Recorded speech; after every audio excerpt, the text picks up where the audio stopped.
All right, so another question that seems rises in the contemplation of college is means in order to meet the outlay of what college requires. So some students have savings that their parents have established for them in order to pay for college so they can go to school as a full-time student. Others don't find themselves in that kind of position and are finding themselves necessary to work of some variety in order to go to school. Now, you could go to school part-time, work part-time, and people are trying to understand or weigh, I could also take out a loan in order to go to school as well. What kind of principles or things would you advise a student who's contemplating what to do there? I would say, generally speaking, it's all good. In other words, if some students, if their parents saved and they said, your job is to do well in your studies, and they focus on that, I think that's great for them, provided they do it. Right. And I think someone else might thank the Lord that they took 6 years going through college while waitressing tables because they really valued what they got as a result of that. Sure. And there's a temptation. The rich kid might not know the value of the dollar in the same way that, but if a well-to-do kid whose parents are paying his way has been taught right, he does value it, and he values it by giving himself to his studies appropriately and so on. Sure. So I don't have a one-size-fits-all thing. The one thing there I would caution people against is, this is a practical matter in this climate. I think student loans are not all they're cracked up to be. I would encourage students to be very, very wary of participating in the student loan system.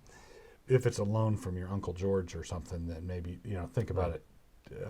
It's not as pressing, but I'd be very careful about student loans. And one other thing, if I could just say something about grades here, we tend to think, because we live in an egalitarian age, we think that we have a baseline. Not only should everybody go to college, but everybody should get A's. So there's high pressure, grade inflation. Right.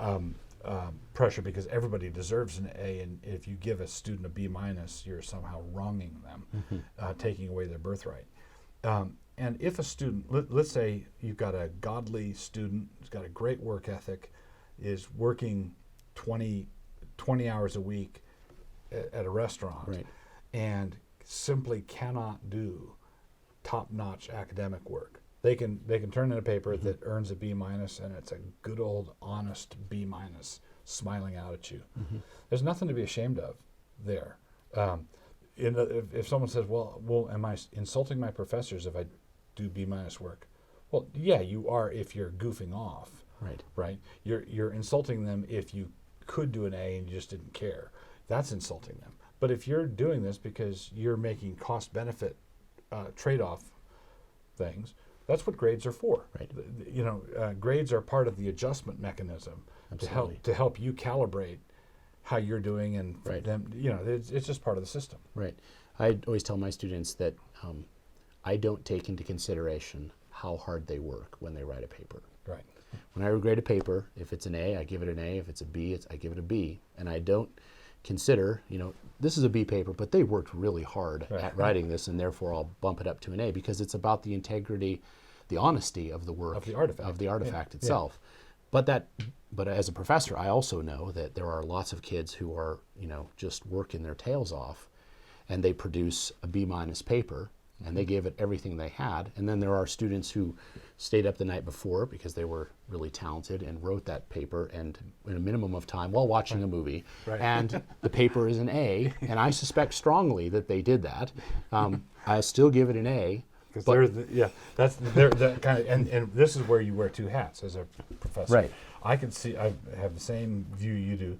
I could see giving the hardworking, conscientious, godliest student I ever met a B minus, and this slacker of a kid an A.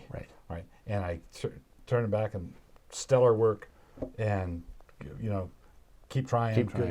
Work, and then turn those papers back, and then finding those students after class and saying to the one, I am so proud of you. Yes. And kicking the other guy's butt. Exactly.